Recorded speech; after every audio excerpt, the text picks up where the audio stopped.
Jansen, who's the top. She's not a Brock scholar, but maybe in spirit she is. But she was the one who kind of, did a lot of the organizing. But all the rest on there, I want to thank a lot. And then, of course, Richard Jackson, the founding director, is here. He's the one who's made it all happen. And we're going to have a 40th anniversary Meacham in the spring. And Rick will be reading, as well as I think it's going to be some former people that have come to Meacham before, some alumni. It's going to be a great event, and we're looking forward to that. The dates are already on the website. And if you look on our website, we have 2 other readings in October. So please look at those. Those are alumni readings of people coming in.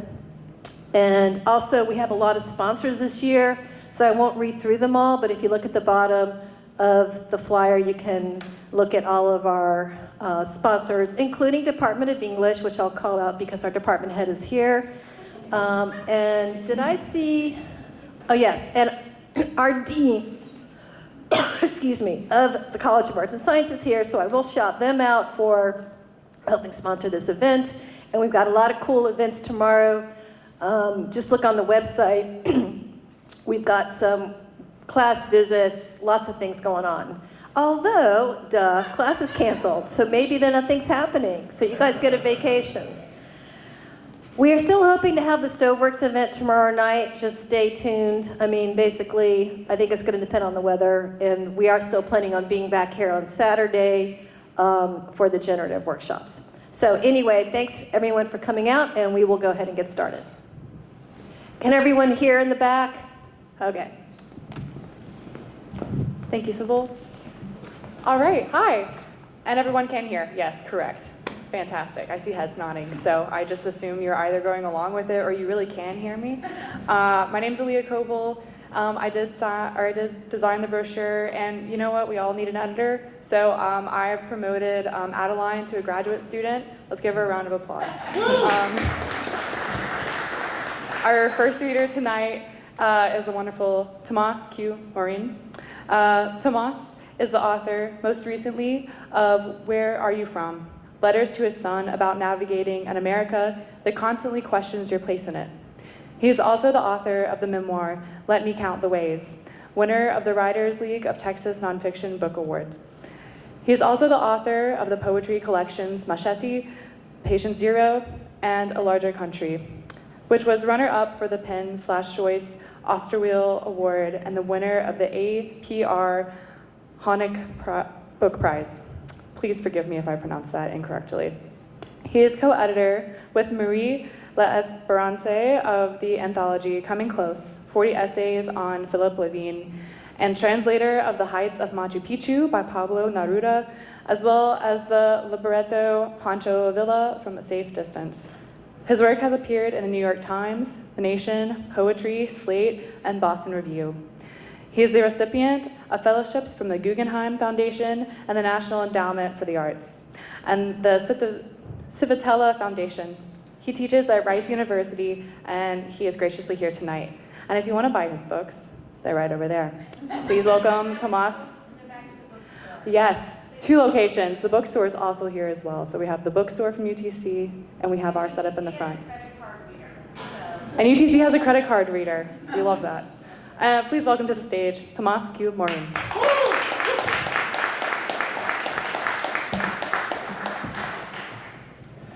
Thank you so much for that introduction, and all of you for coming out and sharing this space with us. I was here a few years ago, and it already feels just as special as it did then. I'm going to start off by reading a couple of poems from Machete, starting with the title one. Machete.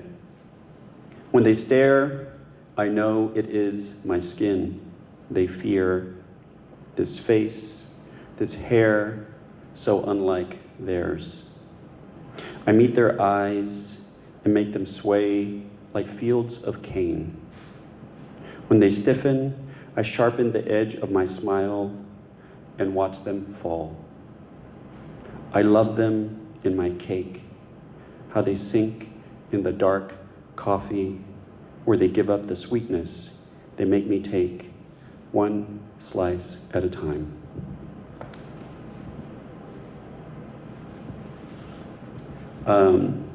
This next poem references something that sounds fictional, but it's a real thing that you can look up on the internet called the Racial Dot Map of America.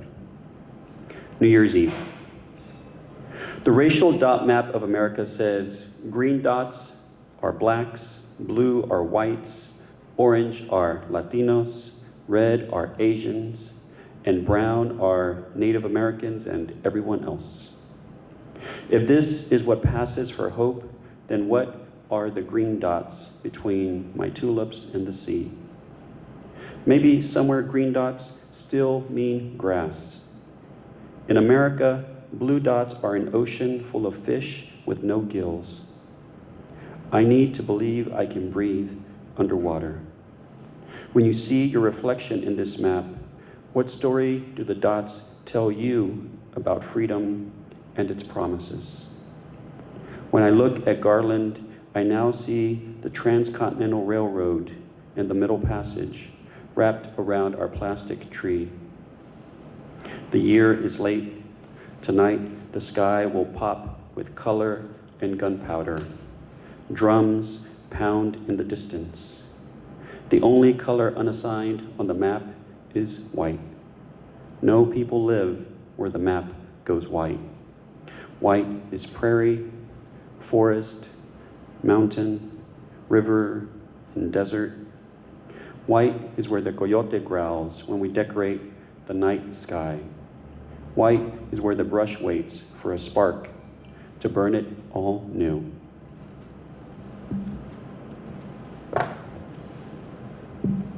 I started writing Where Are You From? When I was quite a few years ago, I guess it would be just about 6 years ago. I was living in Madison, New Jersey. I was teaching at Drew University, and my son was on the way. He would be born that next winter, and but he was back in Texas while I was in Jersey. And I, at first, the whole idea was of the letters in this book was to just create a series of emails that I would give him one day. You know, I'd like make him an email account, and one day, like, you know, he'd find these emails containing my thoughts and my feelings about being away from him, but also about the country that he would soon be a part of. And then, as often happens when the muse gives you homework, it turned into something else. So this is a section from one of the later chapters. Oh, I remember now, loving ourselves. Yes, I have the thread again, from when I was the age you are now. I gave myself to loving my father more than loving myself. I hardly knew what love was, to be honest, but I did know care and what it meant to care for someone with a gentle hand and a soft voice. And this I did for my father, the abuelo you never met, because he passed before you were born. He had the illness of addiction, and I feared he would die if I loved myself more than I loved him. I was wrong, of course, but what did I know, having already spent so much time in love's austere and lonely offices Robert Hayden tells us about? I thought a son was supposed to serve his parents and family. I never questioned what a son was or from where that word came. Not like you, hijo de mi vida, mi corazón, who joyfully questions what everything is and what everything is called in Spanish and English and even Korean. Even so, you already have a better eye than I did or do for the odd detail. And what's more, you don't hesitate to call it out. Just yesterday, you saw for the first time the Nepalese tiger rug your mama was gifted, laid out in the bathroom. I knew you would like the powder blue of the background, but I wondered what you would think about the tiger. When you saw it, you clutched your arms and held them close to your chest and said, "Daddy, Daddy, what animal is that? It's kind of weird." And it is weird. Indeed, enough to startle you. You who have seen so many animals from around the world already, and not to mention have heard their voices and seen them jump and swim and fly on the TV. But this tiger is no tiger at all. It is someone's idea of a tiger. quite possibly a person who's never seen a tiger before in their lives. It is gray and white like the snow leopard, but it has not the leopard's long and elegant ballerina body. No, this tiger has the torso of a wolf, the legs of a bear, and a tail like a snake. The head is even odder than the motley assemblage of body parts. It is ridged like the bottom of a hiking boot. The nose is prehensile and the face is flat like a catfish. Labels are the worst of us and the best of us. They are stories we make up about ourselves and the world we are a part of. We are fools to hope that any part of a creature or thing's essence can be contained by a label. And as you know, I've always placed us in the category of creatures too. No doubt we have already talked about all of the vile and racist labels humans have invented for anyone who doesn't look like them. So I won't waste any space here talking about those. No, I want to talk to you about some of the labels that appear innocent, that would fly under the radar because we use them so often that they have all but lost any spark they once contained. And without that spark, we would cease to notice what work they do right under our very noses. Let's turn to our beloved Oxford English Dictionary. Male, noun, a male person, a boy or man, chiefly in expressed or implied antithesis with female, but also, especially in medicine, simply as a synonym for man, borrowed from 12th century French, of human beings, of animals, of the reproductive organs, of plants, of minerals, of hard and compact sand or gravel, of tree bark, of an instrument, mechanical device, or connector.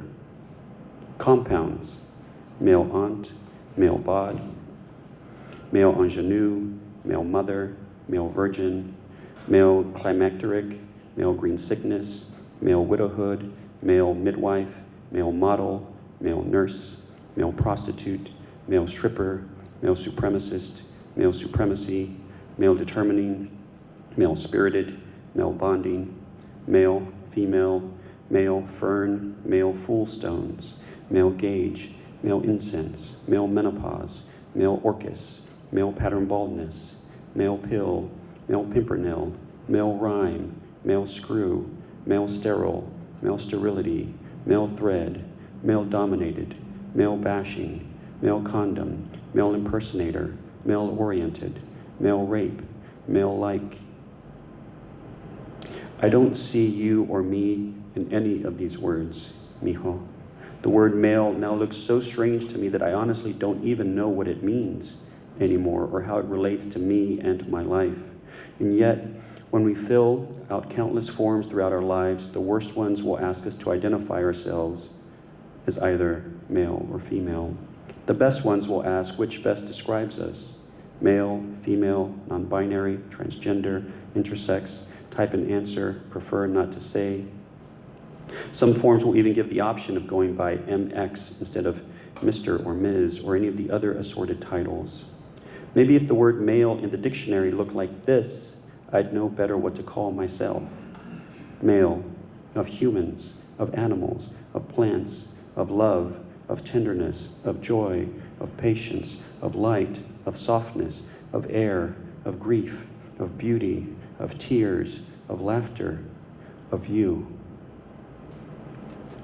Mexicano, Latinx, Hispanic, Chicano, the definition from the dictionary.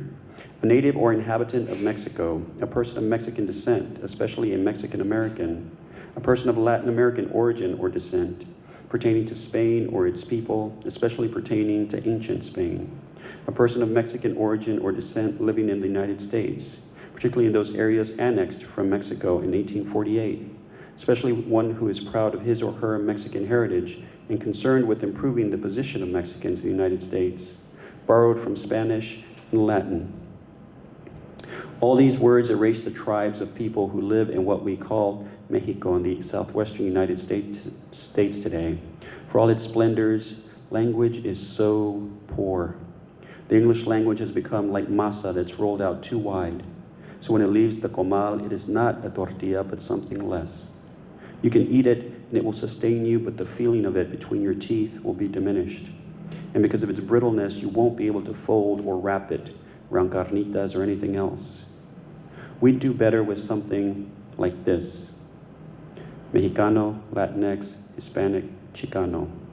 Of desert, of oceans, of mountains, of song, of gritos, of tortillas, of nahuatl, of agave, of español, of pyramids, of jungle, of dance, of tecolotes, of rivers, of tacuaches, of conchas, of javalinas, of fry bread, of Gila monsters, of lake, of canyons, of nopal, of beaches, of margaritas, of alebrijes, of family, of siestas, of xolo dogs, of mesas, of marranitos, of us.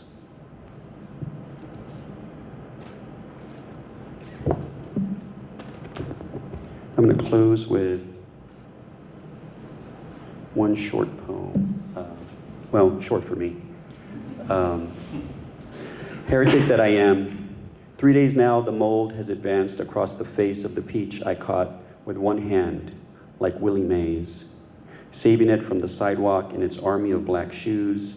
And how could it happen that my peach turned into Castro, the young one who regularly baptized the microphone in the first row of sleepy workers with his spit and anger and love? What is love if not a commitment to fatigues? And I wonder if he wore sea green trunks to the beach or olive pajamas with padded feet. I have to know if mold lived in his CRISPR too, and did a goose step even in that temple of cleanliness, before which he kneeled and hunted the last rebellious grape, unwilling to bear the tyranny of vines. This morning I am the one kneeling and praying in the kitchen over the beard of my communist peach, how it's a second cousin of the hacky sack, albeit spongier, like a meatball, which reminds me the letter M is for Marx, and for moonshot, and for miracle. And sooner or later, M is also for mercy. Mercy, we have beauty. Mercy, we can't live forever. Mercy, we have time and rot to work our stubborn flesh away from the bald, pale soul that screams with joy when it pops up and free toward the first night of October in Indian summer. Thank you.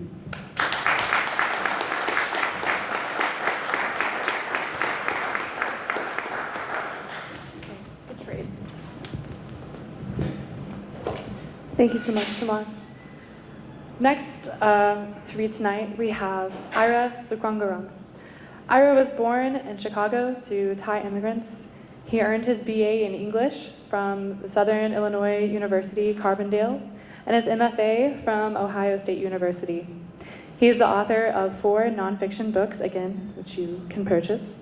This Jade World, Buddha's Dog, and Other Meditations, Southside Buddhist, Thai Talk, The Adventures of Buddhist Boy, and a short story collection, The Melting Season, and a poetry collection, In Thailand It Is Night. With friend Donna Gerald, he co-edited 2 anthologies that examine the fat experience through a literary lens. What Are You Looking At? The first fat fiction anthology, and Scoot Over Skinny, the fat nonfiction anthology. He was a former member of the Board of Trustees for the Association of Writers and Writing Program, AWP, hey, and is currently on the advisory board of Machete, of the Ohio State University Press, dedicated to publishing innovative nonfiction by authors who have been historically marginalized. He is also the recipient of the 2015 American Book Award for Southside Buddhist, New York Foundation of the Arts Fellowship in Nonfiction Literature, and Arts and Letters Fellowship, and the Anita Claire Scharf Award in Poetry. His work has appeared in many literary journals, including The Rumpus, American Poetry Review, The Sun, and Creative Nonfiction. He is the president of Sweet, a literary confection, a literary nonprofit organization, and is the Richard L. Thomas Professor of Creative Writing at Kenyon College. Please welcome Ira Sukrungruang.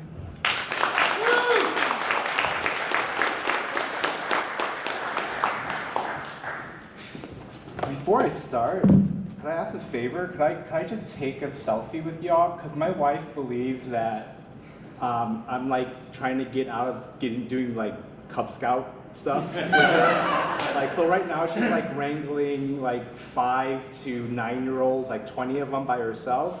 And I am kind of getting out of it, but I just wanted to prove to her I'm also doing some work too. So I just want to take a quick little selfie to send her later. Right, 1, 2, 3. There you go. Thank you so much. You have to text that to me. Yeah, I will. I will. I'm so happy to be here. I'm so happy to be reading with Thomás, Christian, and Andrew today. And I just love being here, and I love this literary community, this energy that I feel. It feels great, even though it seems like an apocalyptic rain is coming tomorrow. I didn't know what I was going to read today, actually, until I stepped into our hotel. And immediately when I stepped into the hotel, I said, this place is haunted. And so what I'm going to read today is an essay about the word haunted and haunted houses. My family and I were really, really fortunate to live in England this past year, and everything in England is haunted, right? And so one thing that happened that was a big change for us was my son Bodhi suddenly couldn't be by himself at any time. Like if he had to go to the washroom, we had to go with him. If we went to the washroom, he had to come with us, right? And so that was a big change and adjustment. And when you live in England where everything is really old and there's always a ghost story attached to every single building, right? I started thinking like, oh, maybe there's a reason why. maybe we all should be scared in a way, right? So I'm just going to read a little bit from this piece. During the pandemic, when we were together 24/7, Bodhi and I made a daily excursion to a park near a dam for outside time. After exerting his boy energy on slides and monkey bars, we walked the trail on top of the dam that drops off steeply on either side. At the bottom, we could see the mechanics of the dam in pools of water. Sometimes my son tosses pebbles into the pools. He jumps for joy at the splashes. It's a nice trail, open to the expansive Ohio sky, which can be so blue it feels like you are being swallowed in lightness. Benches dot the trail every 100 feet or so. We sit on one and watch the robins peck and scatter, watch the circling vultures above. Always we end up telling stories, ghost stories. Bodhi craves them, just as I did, and fears them, just as I did. At first, the storytelling is a collaborative activity. Where is the story located, I say. Thailand, he said. We're in Thailand, where Yaya, grandma, lives. In Chiang Mai, I say. The mountains, he says. Spooky, I say. Our co-authorship lasts for a bit before he tires and says, you tell the story, Daddy. I'll just listen. The stories I make up often revolve around a house, a haunted house. As a boy, haunted house stories were my favorite. My first pieces of writing were short haunted house tales. The haunted house in my imagination then resembled our suburban home in South Chicago, a plain bi-level with a detached garage. It had a fireplace we never used. Instead, we parked a mammoth Zenith TV in front of it. In the backyard, my aunt's garden blossomed every summer with vegetables like cucumbers, bitter melons, tomatoes, and zucchinis. Our house wasn't the classic haunted house. It had no attic, no creaky doors, no sliding bookcases that led to hidden passages.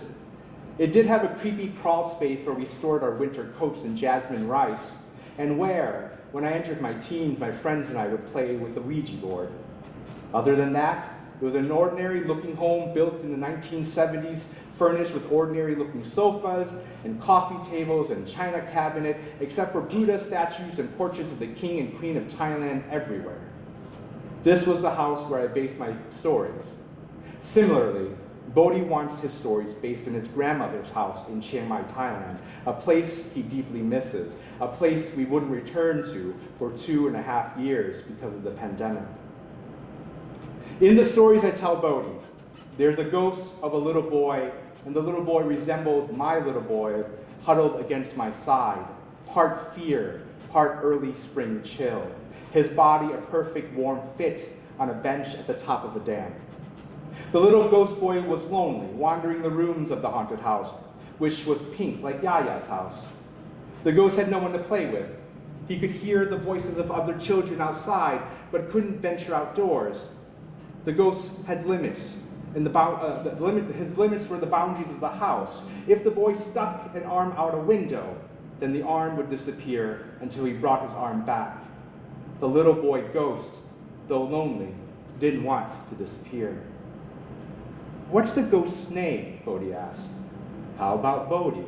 "That's a good name, Daddy." One day, a new family moved into the pink house. It had been years since anyone had occupied it. The family had a little boy too, and the little boy was afraid of the house. He kept close to his parents, fingers always touching a part of them. His eyes darted from place to place as if he were following a laser pointer that never stilled. The little boy ghost Bodhi wanted to play with the little boy. "Let's call him Danny," my Bodhi says. "Like my friend in preschool, I wonder how he's doing." "Do you miss him, bud?" "Yes," he says. "I'm sorry. Keep going, Danny." So Danny didn't like the house. He told his parents it was haunted. He said he could see shadows like that one and pointed at a wall. Only it wasn't a wall he was pointing at. It was Bodhi the ghost. Danny's parents couldn't see Bodhi and said it was Danny's imagination. They said he would get used to the house. It was old, but theirs. Because they were busy unpacking, they told Danny to go play somewhere. Maybe he should set up his racetrack for his toy cars. "I have a racetrack," Bodhi says. "I know you do," I say. "And a lot of toy cars," Bodhi says. Too many, maybe," I say. "Too little, Daddy." So Danny took out his tracks and race cars. He lined them up on the living room floor, the tile cooling his bottom. The floor was covered in layers of dust. The cars left wheel marks in the dust. He roomed the cars around the room. One of the cars rolled near a rocking chair. Bodhi, the ghost, had been hovering over the chair, watching Danny intently. When the car rolled to him, he reached down and pushed it back. The car rolled toward Danny. Danny tilted his head. He pushed the car back in the same direction. And again, the car rolled back. Danny said to the air, "Is someone there?" And the air whispered, "Yes." And Danny said, "Are you a ghost?" And the air whispered, "Yes." And Danny said, "Are you a friendly ghost?" And the air said, "Bodhi, my Bodhi, yawns, his eyelids heavy. The sun plays with the luster of his black hair. It lights up his face and ruddies his cheeks." "Are you tired, bud?" I say. "Yes." "You want me to stop the story?" "Let's make it to be continued," Bodhi says. "You want to go home?" "Yes, Daddy." I scoop him into my arms and make our way back to the car at the bottom of the dam. This is what usually happens. The story we start never ends. It remains in the perpetual state of suspense. Before our move to England, Bodhi and I watched a paranormal show, an obsession of mine, which was probably not my finest parenting moment. The show we watched that day counted down the world's most haunted places. A British male voice narrated the paranormal activity the places experienced. There was video footage of objects moving and shadowy figures and recordings of disembodied voices. About 90% of the show centered around destinations in the UK. Castles, old pubs, abandoned churches, and asylums. So, this became Bodhi's first understanding of the place we were moving to for the year. Ghosts are everywhere. Everything is haunted. In the UK, stories of the paranormal have been around for as long as the invention of story. The land is rich with lore. Here be the witches and fairies, the ghosts lurking in century-old cemeteries, the unexplainable structures like Stonehenge. Let us not forget the foreboding mansions of Gothic literature, like Manderley or Wuthering Heights or the Castle of Oranto. The flat we moved in Exeter, England, was on a second floor of a building built in the 16th century. Our new home had the look of the old, despite the inside being gutted and remodeled with modern bathrooms and kitchens and heating systems. From the outside, however, our home for the year looked as if it could be the perfect setting for a paranormal story. Old stonework and big windows that looked like staring eyes and a door like a screaming mouth. The building contrasted with our house in Ohio, built in 2016, the year Bodhi was born, with new siding and roof and everything that connoted suburban living. In Exeter, the neighborhood surrounding us was also old, ivy growing up facades of buildings like thick green beards. And St. Thomas Church, erected in 1657, extended high into the sky, a finger pointing at God, looming above the neighborhood. Deidre and I were enchanted with everything about our temporary home, the way tourists love every place they travel to. Everything was new, in this case, old. Everything had character, which also meant old. Bodhi was skeptical. He walked with a slight tilt of his head. When we asked what he thought of our new home, he didn't respond. This didn't matter to Deidre and me. We liked England. We liked old. On our first night in the flat, our bodies still battling jet lag, the faucet in the kitchen came on by itself and then turned off. We looked at each other, said nothing.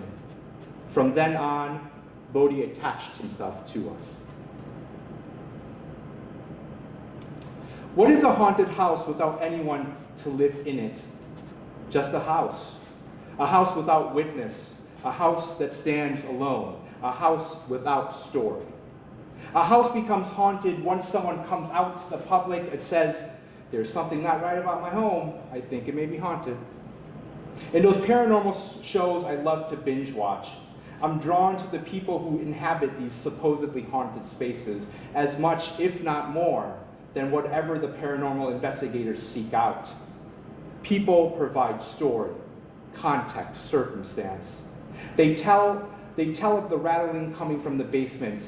They report the hearing of alien voices in the baby monitor. They describe the ball rolling along the living room floor on its own volition. Without the people to tell these stories, there would be no investigation, no need to travel dark hallways with EMF detectors, no need to conduct EVP sessions. Without these stories, a house would just be a house. Perhaps I read into those people's lives a little too much. Perhaps my brain does what it always does. It seeks another narrative to explain away the haunted house.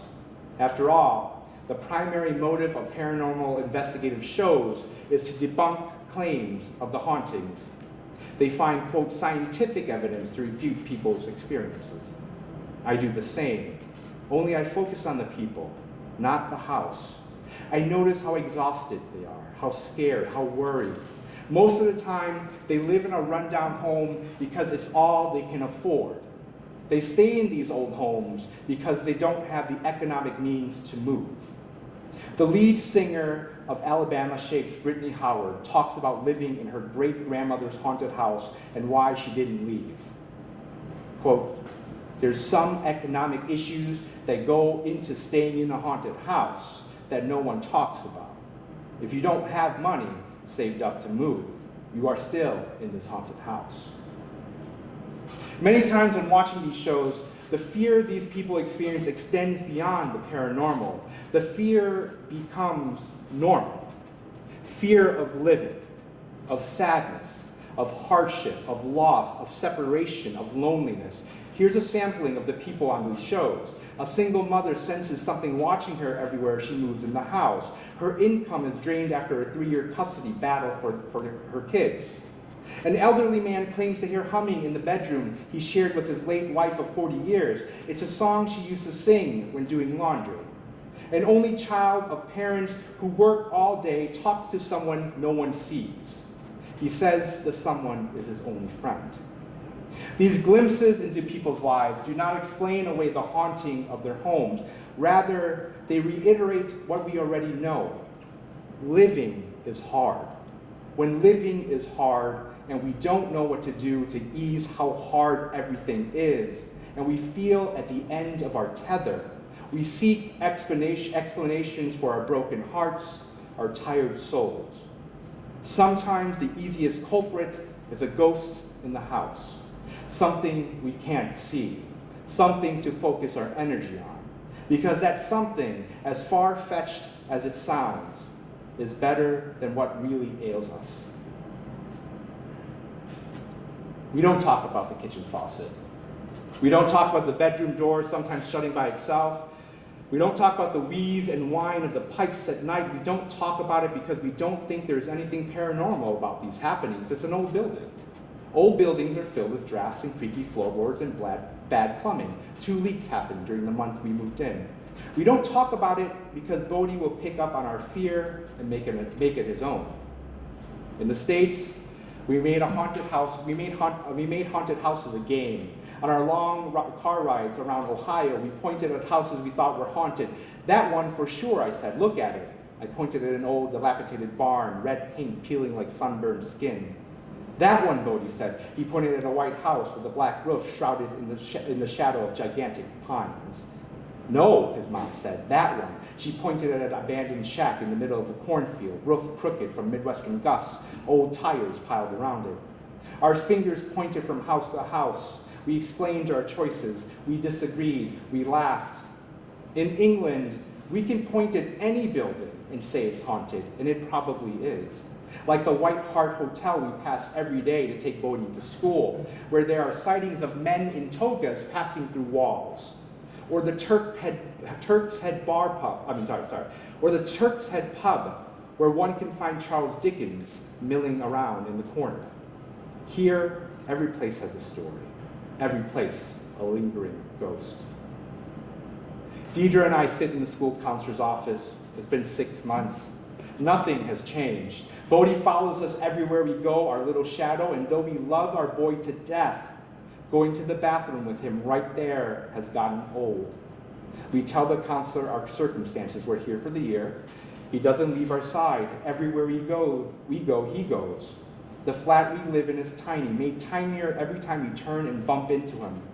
Bodhi can't explain why he's attached to us, though he says it isn't fear of anything coming to get him. It isn't ghosts. It isn't the flat.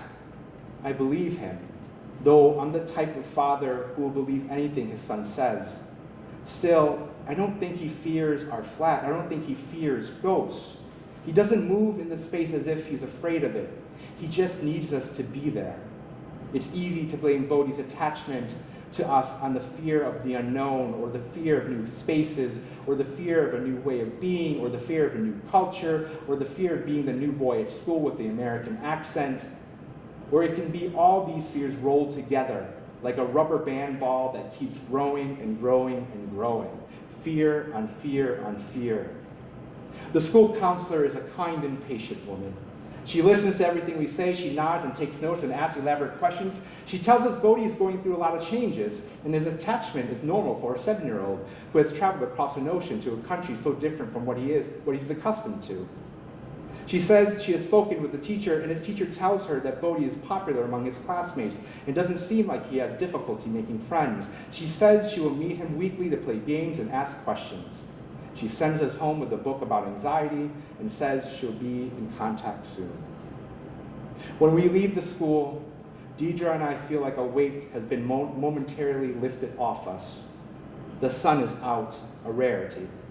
We make our way home, passing old homes and old buildings. One building has a gargoyle perched along the ridge of a roof. It surveys the street below. I think in that house is the ghost of a little boy. And the little boy ghost comes outdoors sometimes to sit on the head of the gargoyle.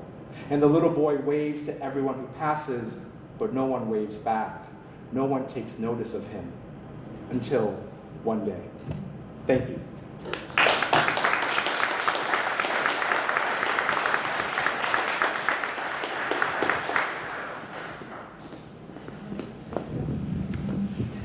Thank you so much, Ira. All right. Next to the stage, we have Christian J. Collier. Christian is a Black Southern writer, arts organizer, and teaching artist who resides here in Chattanooga, Tennessee. He is the author of Greater Ghosts, speaking of ghosts, and The Gleaming of the Blade. That is also the 2021 editor's selection from Bull City Press. His work has appeared in The Atlantic, Poetry, December, and elsewhere. He is a 2015 Loft Spoken Word Immersion Fellow.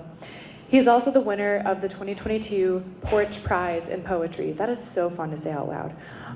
And the 2020 Pro Forma contest from Grist Journal. Please welcome to the stage Christian J. Collier.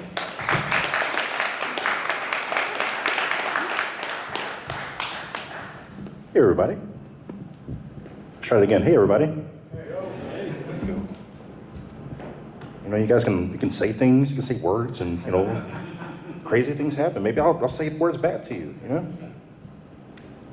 So, I'm really happy to be here. I'm gonna be doing the Spock thing because some of these are 2-pagers. And since we have no microphone stand, so there might just be like some, I'm not gonna say awkward pauses, there'll be like dramatic pauses, right? So I'll just leave you on a cliffhanger. So let's jump in. The Compline.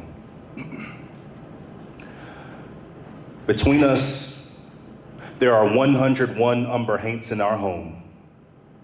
In bed, we discuss our future, our children woven in myrrh, sitting in some tomorrow, waiting for us to join and give them our science so they can live. I tell her what I fear. I will walk into fogged, written woods and die when our babies are too young to carry my baritone with them. I will become the almost stranger they hear their mother's prayers paint the night sky for. The Lord giveth and the Lord taketh parents every day. Love is no shield against his mighty ginger hand or will. Even language passes away. Even the bouquet of vowels and syllables collected each year can be swept from the scaly floor of the tongue. All stories end in death.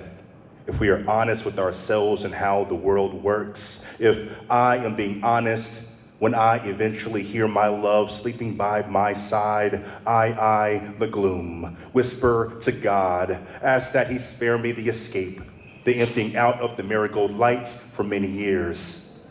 I ask that when it finally comes, I not go before I know all I've set my heart upon will live on well without me. I ask him to forgive my selfish maw for having the nerve to call out his name and flood his holy ear with the word more.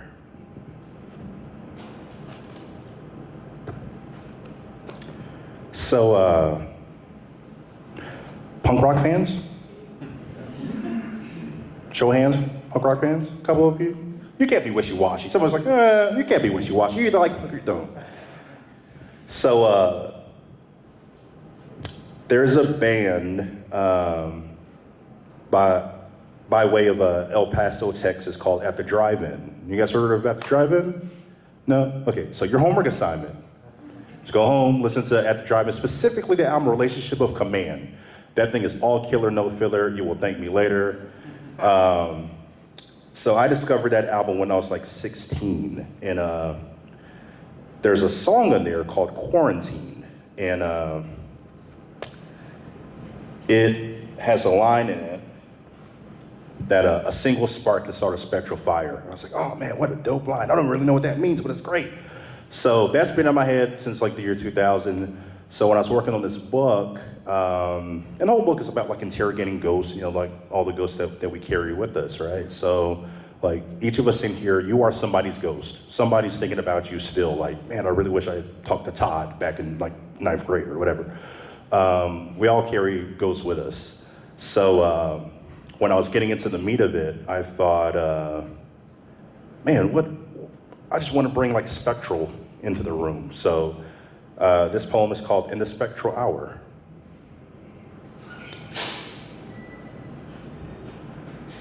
At the foot of her hospital bed, I became my mama's god. While she was sick, battling infection, I wondered as I struggled to keep her fed and in minimal pain, who would keep her safe when she left me, if she crossed over before my hazel eyes? Who would walk with her to the bronze palace where all souls sleep? whose hands would part the alarm-thick air and usher her over the thin, damp threshold of this plane and into the honeyed lights. When she threw up after eating for the first time in 3 days, I thought of how my grandmother told her my cousin came to visit. My cousin who died arrived and said he would soon return to take her between the pearl-rimmed stars. She could abandon her worry. I wanted that to be the way it works for everyone. The slow fade into soundlessness, the hushing of lamps. I wanted to ask if she feared what was coming, the changing of the scene, the slimming of the leaves, the softening of the meat for forever's consumption. I swallowed the notion. Whenever my mama talked, I watched the shade draw closer, each step making her vanish.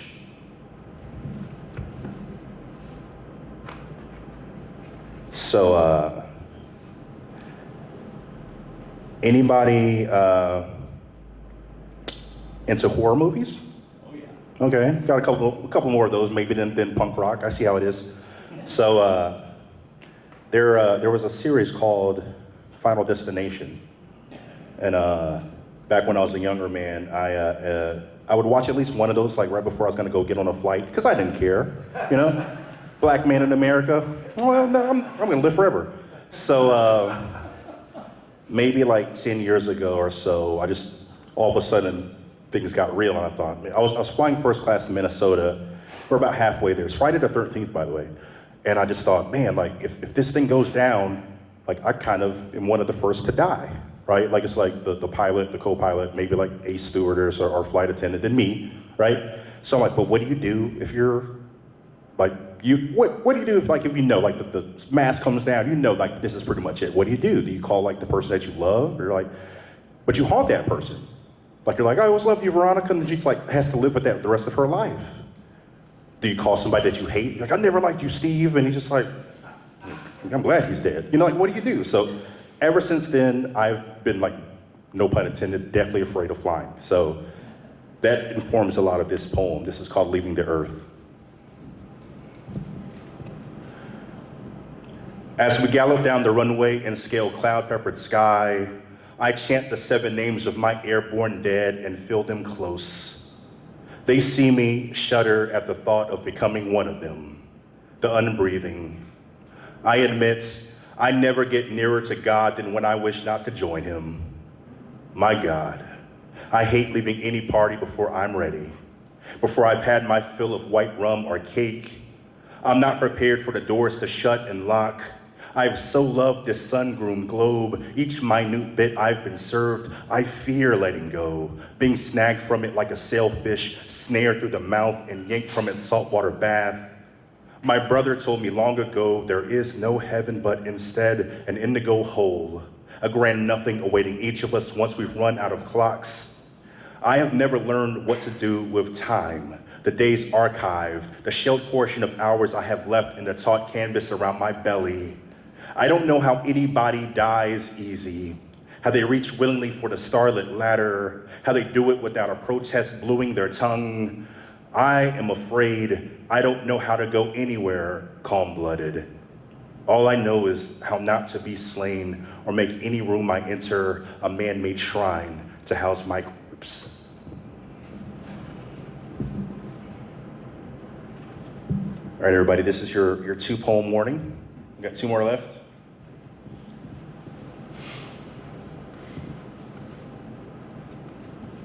I was raised by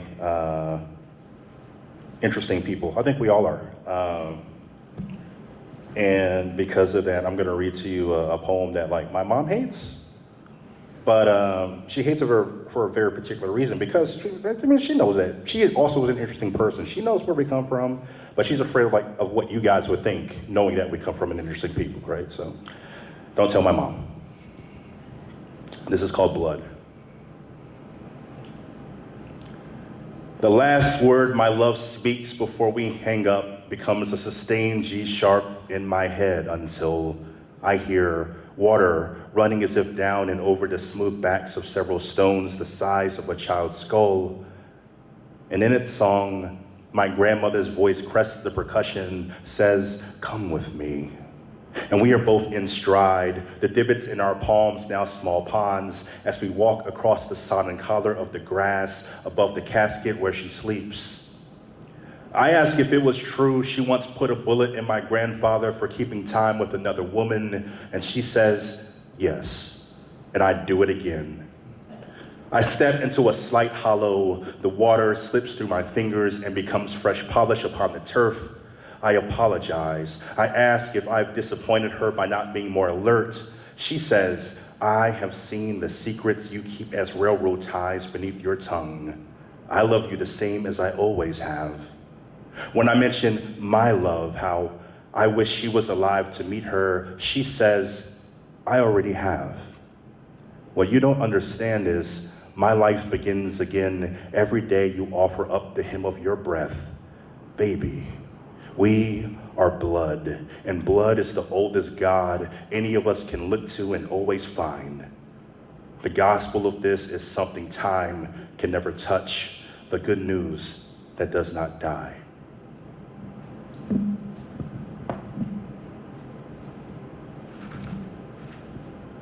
Is Julie here? Hey, you're in the back, all right.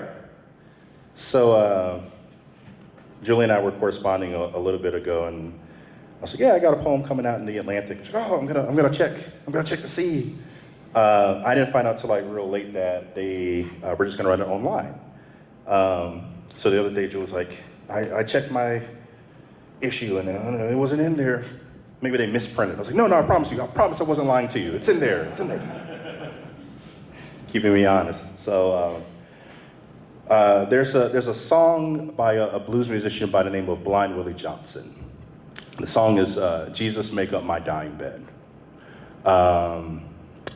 So there's a famous poet by the name of Terrence Hayes. You guys know Terrence Hayes? Okay. You guys can swoon. If you don't know him, like Google him and you'll swoon.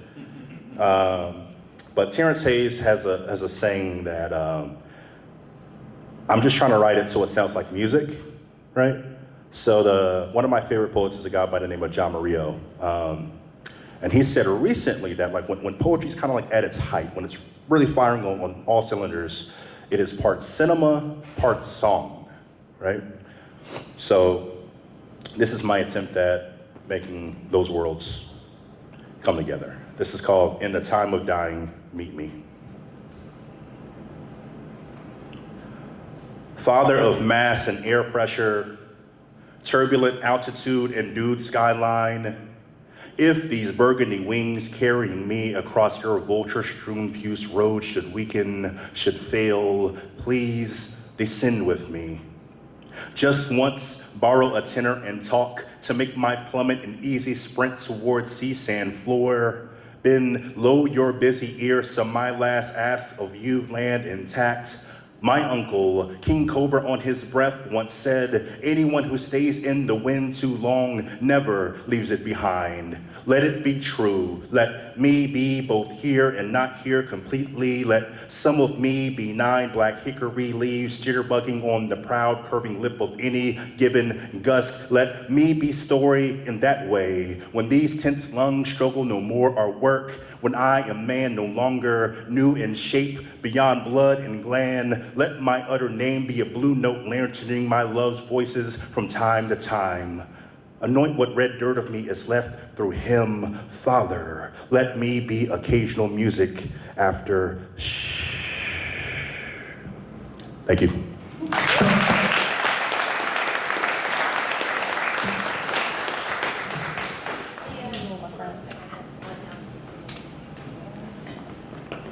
All right, thanks everyone. We have a little addendum to add, and this is kind of what I love about this conference is because the school is closed tomorrow, we do have an offer. This is basically because we have all these cool writers staying at the Reed House, and we don't want to let them off the hook completely. We have an offer, and Terry's going to tell us about it. We're going to be doing, I'm going to call it a pop-up salon at noon instead. It's going to be at the Walden Club, which is just a couple doors down from the Reed House. Obviously, if the rain, I don't want anyone driving in bad weather. So that's why we're calling it a salon. We're just suspecting a small, intimate group that we can share reading and maybe some snacks and that kind of thing. So the people that can make it, we will put it out on social media and that kind of thing, but that will be instead of the 12 o'clock reading tomorrow. And Terry, who is a UTC alum and a creative writer, will give us the information. Yes, so basically it's called the Walden Club, and it's on the, I guess, tallest building here in Chattanooga. And the address is 633 Chestnut Street. And it's not hard to miss. It's the honestly tallest building, and it's very safe. So like even if it rains a lot, winds a lot, but I talked to the manager. We'll have a room. We'll have microphone. We'll have about 30 chairs because we assume it might be 30. If we get more, it could be more.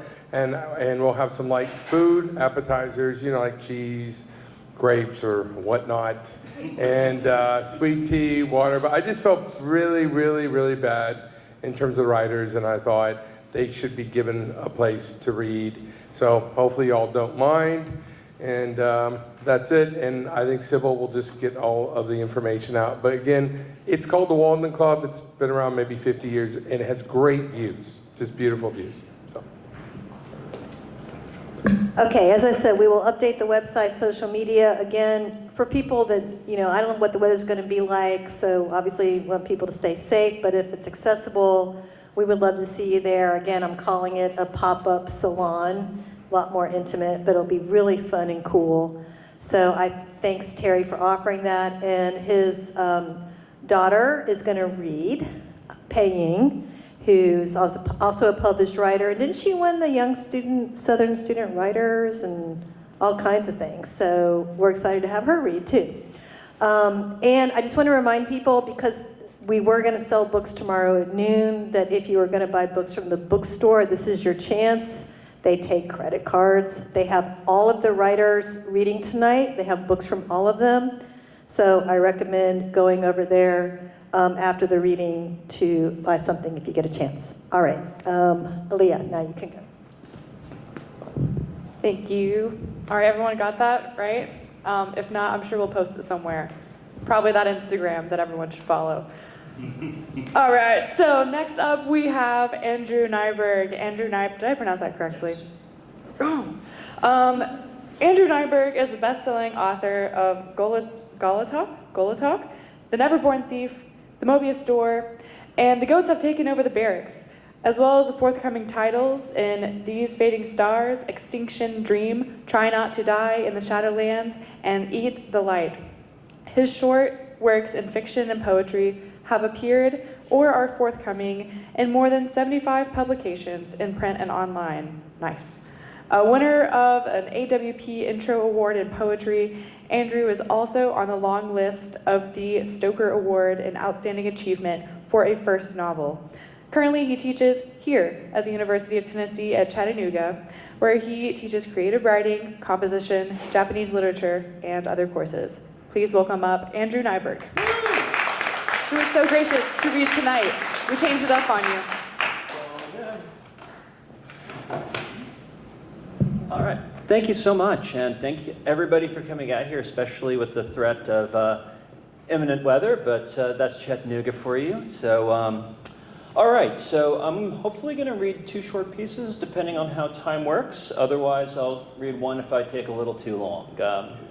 All right, so this first piece is the final short story in my forthcoming collection, In Those Fading Stars, which comes out October 18th, so it's right around the corner.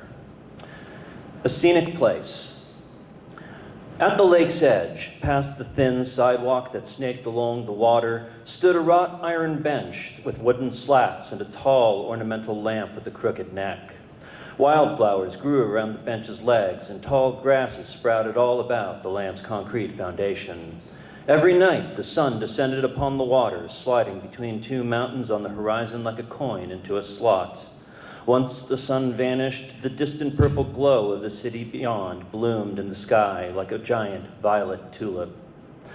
A while back, someone from county planning saw the view and arranged the installation of the bench and lamp beside a bronze placard dedicated to the county's veterans. The spot didn't prove popular. But an old man who always wore khakis and a button-down shirt under a beaten sports coat visited once or twice a week. He'd approach with slow, arthritic steps and wipe any bird droppings from the bench slats with his handkerchief. His knees would pop as he sat. He would produce a bag of bread heels. He'd whistle and coo in search of pigeons and doves, ducks and geese. Now and again he'd murmur under his breath. As dusk fell, the lamp would light his shoulders and the bench would stay warm under his weight, even as the air cooled. As the seasons changed, the waterfowl moved north. The old man started leaving the sports coat and rolling up his sleeves. He kept his handkerchief on his knee to mop his brow. The cardinals, jays, and finches departed next, and the crickets and cicadas ceased to sing. Come fall, nothing came back. The old man peered among the reeds, among the branches. His already wrinkled brow creased deeper, the way the grooves in the bench's wood grain deepened as the wind and sun wore through the sealant, the way the black paint peeled off the lamppost in colonies of rust established like mold. When the birds disappeared altogether, the old man tossed the bread into the lapping shallows for fish. The little minnows pipped and plopped, leaving concentric ripples spreading to the water grasses. The old man sometimes chuckled, the laughs echoing over the still water. But day by day, the school thinned. Some days, the old man left the bench early because he'd start to cry. The water receded farther and farther from the bench, and the light the lamp cast at dusk and the bits of crust bobbed on top of the water until they disintegrated. Then the fish stopped coming and the bags disappeared, and the old man brought cups of steaming drive-through coffee. He'd sit on the bench, sip the coffee black, and pour out the packet of sugar for the nearby ants. For a while, they proliferated, but they too dried up in time. One day, the old man brought a newspaper instead of a coffee. He sat and scowled at the headlines, smacked the paper with the back of his hand. He shook his head and muttered. He patted his fingers on the slats. He stomped his worn loafers and smacked his knee with the side of his fist. Finally, he took several deep breaths as he held his hand to his chest. After the red left his face, he continued to mutter, looking at his feet, at the cement, at the weeds, anywhere but the paper or the beauty of the lake and sunset. At dark, the lamp popped on to keep him safe, and the old man left, abandoning the paper to the slats still half folded. His car engine whined and sputtered and knocked as he drove off down the lane. The bench and lamp did not know what to make of the old man's behavior, and they had no way to ask each other. That night, a strong wind rose. The newspaper fluttered and popped open. Paper after page, or page after page, lurched out in gusts, snapping and rustling through the air like billowing sails until they landed in the water and dissolved. The old man came back the very next day. His face was already red when he arrived, and his eyes were swollen and puffy. Normally, he would gently lower his arthritic joints to the bench's slats, but this time he flopped himself down like all the strength left his body at once, and his breath came in heaving sobs mixed with sputtering coughs. For some time, he almost sat on his side against the bench, not seeing anything. After a bit, the old man collected himself, straightened and adjusted collar and cuffs. He produced from his coat an old weathered hat with a couple of chevrons on it, and he pulled it over his brow. Then he removed his wallet from his pocket and began tossing bills into the wind like chunks of bread. No animals came, but the old man didn't seem to care. When the bills were gone, he flicked coins into the pond and then went with credit cards and receipts and IDs. Finally, when the wallet was empty and shaken of even flecks and crumbs, the wallet itself was thrown to the water. It landed with a wet splop, wobbled a moment on the surface, and then vanished into the dark water. The sun vanished between the mountains like a coin sliding into a slot. The man sat and sat. Full night fell. Stars came out, the moon, the bright violet tulip of the distant city. Then came a distant flash, a white light that seemed to make everything itself for the brief moment of its existence surged through the whole of the bench and lamp's world. The sky became a fiery crimson. A column of orange and yellow blaze rose, and smoke ballooned at the top. A hot wind roared across the lake and blasted across the old man, the bench, and lamp alike. The old man smoked. His skin bubbled and split. His eyes popped in their sockets as their fluid boiled. The bench, too, smoldered, and glowing embers formed along its edges. Lines of char cracked across the slats, the paint on the neck of lamp peeled and discolored, and its once straight posture drooped like a candle left in sun. Then the wind died. So did the old man. His flesh had burned off, and his bones were black like old fire logs. A stillness fell over everything, and white ash fell from a smoke and dust-filled sky like snow. The bench and lamp stood as witness to the storm beyond the lake bloom and recede until only a deep, shifting orange remained. Fires burned all around and lit up the pond with all manner of bright colors. Those, too, faded. By dawn, a dark shroud hung over the whole of everything as if the sun decided not to rise. It seemed okay for the moment. The bench and lamp at least had each other. When night fell, the lamp did not turn on. It did not know how or why, but it had lost something of itself and now had nothing to offer. Nothing came to sit, not a person or a dog or a bird or squirrel. Not even the ants came about as another day of shadows passed into another night cloaked in nothingness. No stars glittered in the sky, no moon shone upon the lake. Winter came fast. The lake froze harder than ever before. The trees that hadn't burned to matchsticks lost their remaining leaves, even the evergreens. The sky began to clear, letting a little light through during the days, but nothing moved except for things that fell. Years passed. What remained of the trees continued to return to the soil as poisonous rains thundered over the mountains. The bench's slats decayed under the weather, and the lamp corroded inside and out. Ash choked the lake until the water became sludge and then dried. Yet a morning came where the sky was almost blue. Then something strange, a sound, a movement. It began far and then came close. A man and a boy, both wearing bright red radiation suits. Between them, they trundled a wheeled cart full of debris. When they reached the spot where the bench and lamp stood, they stopped and looked to the mountains. The man patted the boy on the shoulder. "You can tell by the way the land curves that this used to be a lake," the man said. The boy's nod was barely perceptible through the suit. "Bet it used to be like the pictures," the boy said. "It was better," the man said. And then they moved on. That evening, the blurred disk of the sun sank between the distant mountains. The lamp's shadow fell across the bench's shadow to the dirt, and things could almost have been what they once were. This other thing is a short piece out of my novel, The Never-Born Thief. The Never-Born Thief takes place in a world adjacent to our own called the Shadowlands, and that the Shadowlands has its own mythology. And this short piece is one of the myths of the Shadowlands. Basket and the Flower Petal. Once, there was a little shadow named Basket who didn't know from where he came or to where he was going. He survived by collecting bits of the trash and fashioning them into other things.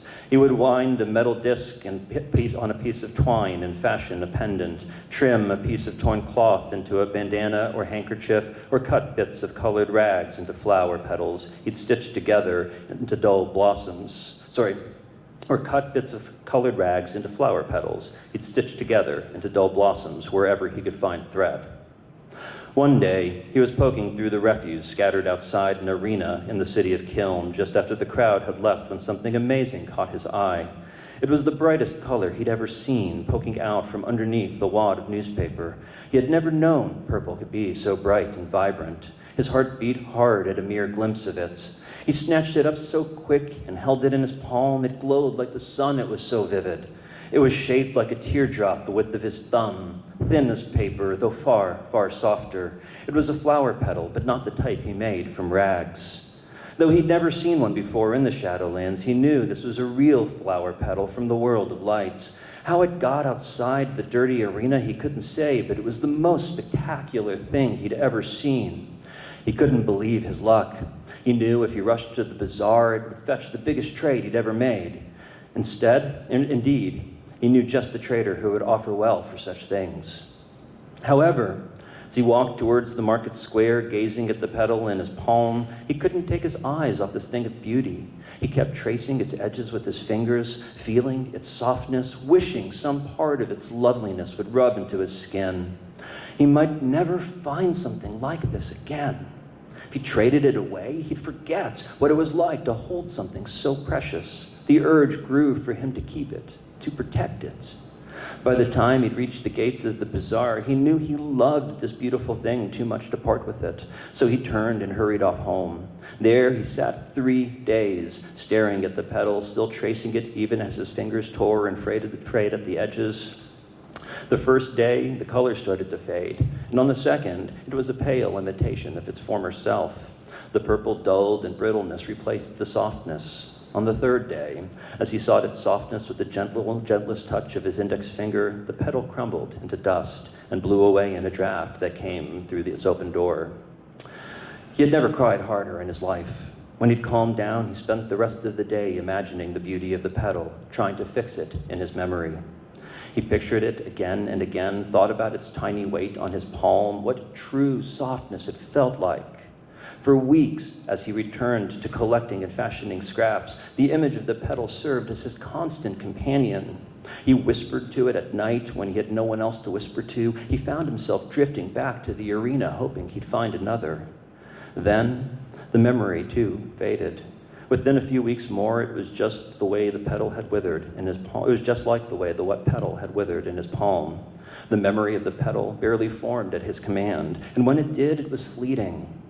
He wandered through the arena aimlessly for days at a time, poking into the piles of remains, staring off across the ground.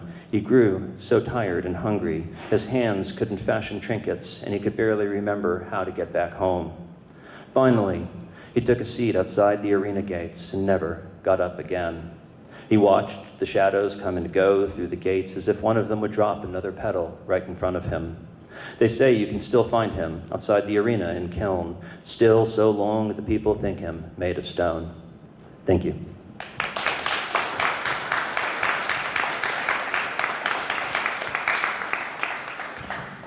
Thanks everyone for coming. I appreciate it.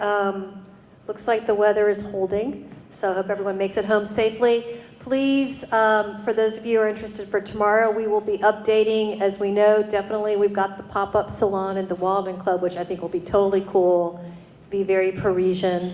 And hopefully we will still be on for Stoveworks, but just obviously that's up to Stoveworks and what's going on outside. So just, you know, we will send out email updates as we can. Also, Instagram is, you know, the best place in that way, besides UTC email, to find updates. But if you can make it and stay safe, we've got a lot of incredible reading still coming tomorrow. And then hopefully this will all be settled by Saturday, and we will see you here for generative workshops and Sequoia review reading, which we just kind of added late to the, it's a little late to the party, but I hope everyone can go. It's at 11 a.m. In the Southern Writers Room, and we're going to have a bunch of UTC students reading the Sequoia, from the Sequoia Review there. So I really hope you all can make that as well. Thanks everyone for coming out. Get whatever food is left over, and hopefully we'll see you at a future event. Thanks.